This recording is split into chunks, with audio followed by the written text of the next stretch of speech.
Hello all.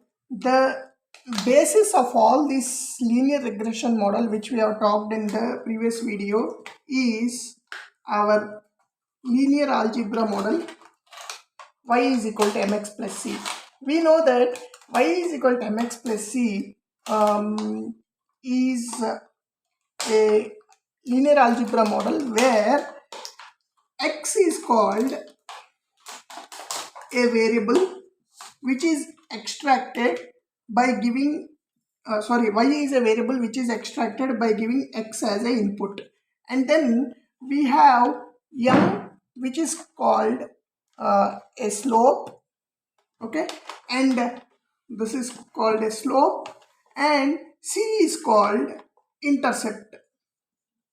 Okay, so in the previous video we have seen a fit function where we have talked about the curve fitting all the values that are represented on the graph, right?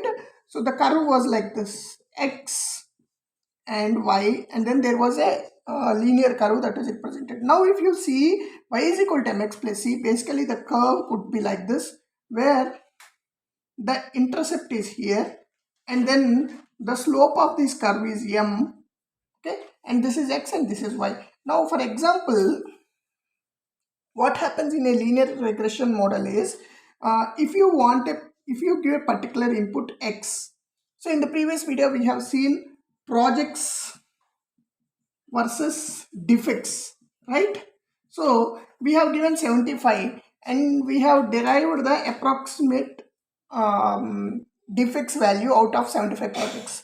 Now this particular model in the background, when you train this particular model which was using the fit function, right, the model in the background calculates m value and c value.